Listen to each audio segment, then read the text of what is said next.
I always make it a point to emphasize that talking is talking, walking is walking.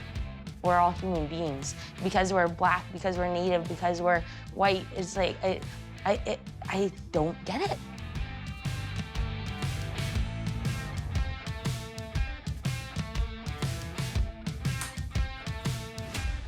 Welcome, everybody, to the What Shapes Us podcast. My name is Selema Masekela, and we're having a discussion about equity in the outdoors, AKA, if you can see it, you can be all up in it. Oh, I like that. I like that. You like that? Can we You roll with see that? it, you Oh, can be man, all if up you in it. see it, you could be up in it. Yeah, if you can see it, you can be up in it. I want you to give me your full names. Oh, man, okay. Your full name. You go first. So everyone's giving their governments to start this off. Okay. All right, go Full for name. it. Okay, Ariel. Slowly. Okay, Ariel, Eva, Adachiak, Tundrak, Tweto. That's great. I know. So I have two Eskimo names. My mom on my birth certificate put Tundrak. She thought it was my grandma's name. My grandma looked at my birth certificate and she's like, "Why'd you name her that?" She's like, "Isn't that your name?" Wasn't. But then now everyone at home calls me Tundrak because it's sort of the wrong name, but I mess up all the time. So when people see you in the streets at home in Alaska, it's like, Tundrak. Tundrak. Yeah, And you're like, okay, that's me. that's me. You're known on the IG and in the world as Chev Dixon, but give us the whole layout. It is Negus, Siobhan, Tessa Joy, Dixon. Yeah. Yes. Both of you just regal. Yeah. Regal names. Mine? Yeah. Selema Masekela. We're at the GoPro Mountain Games in Yes. Vail, Colorado. You've been here many times before. Once. Last year was my first year. What do you think? Best time of the year. So fun. I just love being around like mountain people. Like there's a different energy when you're around people that just like being outside and in the mountains. I love it. You? First time? First time. And so far? So far, so good. Yeah. I'm enjoying myself.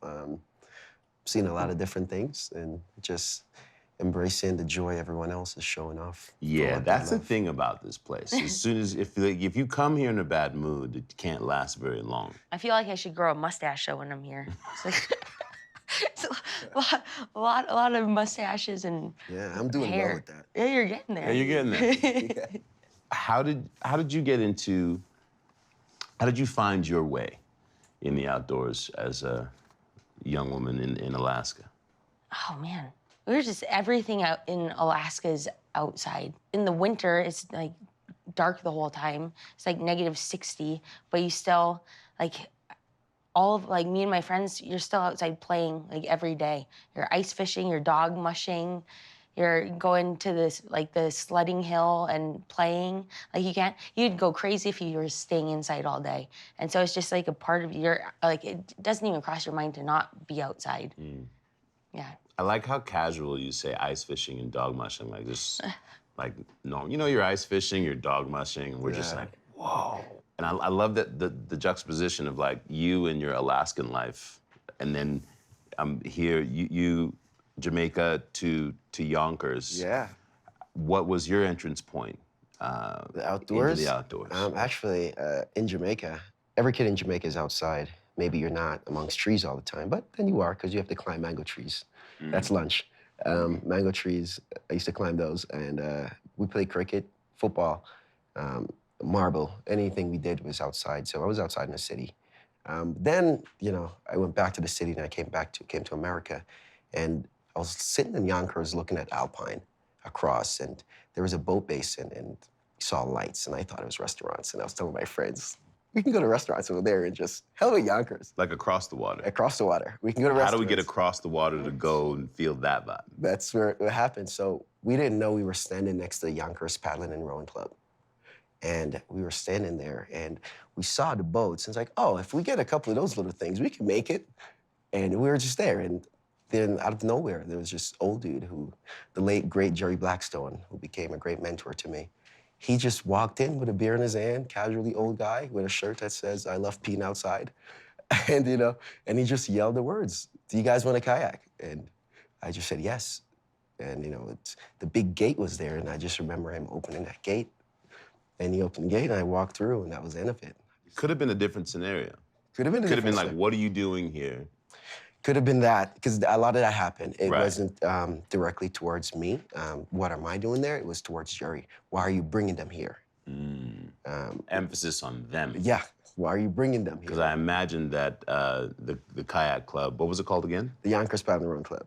The Yonkers Paddling and Rowing Club. Paddling and Rowing Club didn't feature many members who looked like you. There weren't any. There was probably one lady, and she had stopped coming because she felt alone.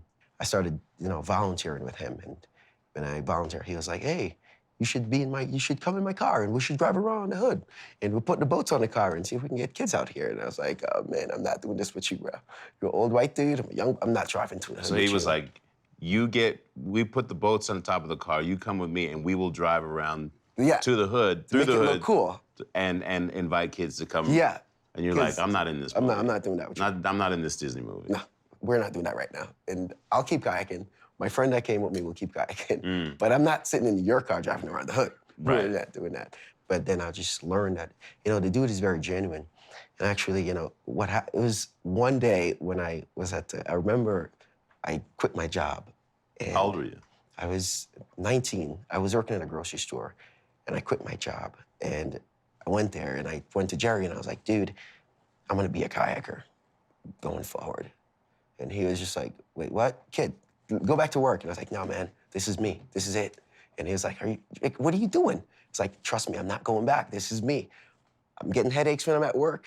I'm happy when I'm here. This is where I'm gonna be." So it was just, Jerry was an awesome dude, and I'm glad that I met the man and that he brought me into the sport the way he did, and really nurtured me and guided me and protected me in a sense, and he really stood behind me in every way possible. And because of that love and that respect and the way he wanted to share that with me, and and we're talking, this podcast is about equity. Yeah. And we're talking about equity, and this is a man that realized, okay, a black kid and a white kid, how do I make sure this kid is taken care of? You just need a mentor sometimes in life, And that's kind of what I see. You just need somebody who will stand by you no matter what, who will always say, "Yeah, I got you." Yeah. When you mess up, don't judge you, in a sense, just make you feel comfortable. That's okay, you can mess up. You have a long life ahead of you, kid. Those are some of the things that helped me and guided me.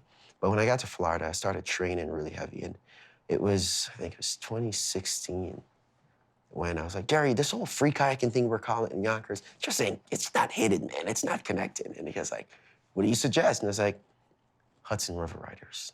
No, I said Hudson River Walkers, because I was all up on the paddleboarding thing at the time. Right. So we're like, "We can walk the river, man." And he was like, "Maybe." And eventually I was like, "No, Hudson River Riders." And that's what I said. And he was like, "You know what? I'm with you." And I was like, "The first order of business is I got to get all my friends here that started with me. I have to train them. I have to get them prepared." And he was like, he looked at me and he's like, "Okay, getting your friends prepared is one thing. If you're the leader, you have to be better than everyone else in that kayak club." It just brought the whole story, and that's kind of why I've been on the mission that I'm on. It's like, if it's one kid, or it's 15, or it's 1,000, or it's 20,000, I want to let them know that you can rise above, and you can use nature and outdoors as your compass. And I'm not here to make kayakers. I'm not here to make skiers. I'm not here to make campers or hikers, I'm here to help young people, our people, find themselves through nature. Be better people through nature. Sit in a river, sit in a boat, and think about your life, brother or sister. I think that's the thing that's a powerful story. Yeah. I think that's the thing about as marginalized people in American culture, and the idea of access to the outdoors, that as we have this larger conversation about equity and about representation and being seen, I think sometimes people don't, I find in the last couple of years, people wanting to be exhausted, like, are you people still talking about these things? Because my favorite one is, the outdoors are for everybody, and all you have to do is you're just like, it would be wonderful if that is the case, if the outdoors were for everyone. And when I say that, that access to the outdoors was for everyone and people felt like they had a sense of place. Listening to your story, right? You live in a community that's adjacent to the Hudson River, right? There's a whole entire paddling club that's built there where people have to drive through your neighborhood to get there to use the water. Yeah. And for the kids that live there that are marginalized and go through socioeconomic struggle, the idea of getting to go in that place and play and be is foreign. That thing that's right there might as well be another planet. We need to be grounded with Mother Nature, and we need to take the energy of the sun, and that's how we stay healthy, and that's how we stay happy. You know, and when we take that away from ourselves, not even when people take that away or put barriers for us, it's when we don't give ourselves a chance to go embrace that connection. That's when we start losing ourselves, and that's when all the struggles come, because I can guarantee it, I've never met a kid that come outside and embrace the outdoors, just come outside genuinely and walk away mad or upset. It's impossible. It's impossible. You've spoken so much. I've watched so many of your talks about being able to provide an example for people that look like you, and especially for young marginalized women, to experience the outdoors. What has driven you in your journey to realize, like, oh, you know, I can be this beacon?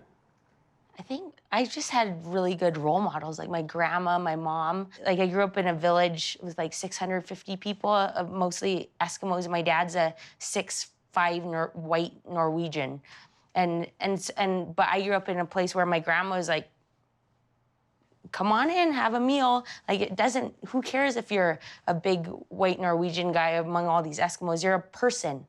I just, it blows my mind that people still don't understand that we're all human beings. Because we're Black, because we're Native, because we're white. It's like, I don't get it. I don't get why it's a thing. It's we don't either. It's 2020. It is. It's 2022, and people just don't understand that because we look a little bit different. Yeah. That, like, I don't know. I wish I had more to say, but I guess I'm still learning about, like, to, like, stand up and fight for everything. But I'm just like, I've been so lucky just to have so much support. Like, it's like, at the end of the day, we all want the same thing. I feel like we all want happiness, we want experiences and joy, and we want connection and relationships. Just like, is there anything else? Like, No, I mean, well, it's a very short journey. I always stress to people, I'm like, we're only here for 5 minutes. Yeah. Yeah. So the idea that, like, we're going to continue to compete for who's the best while they're here. Yeah. And who gets to stand from up here and be like, you're not on my level. Yeah. Just look at you, Yeah. or look at, you know, who you pray to or who you choose to love.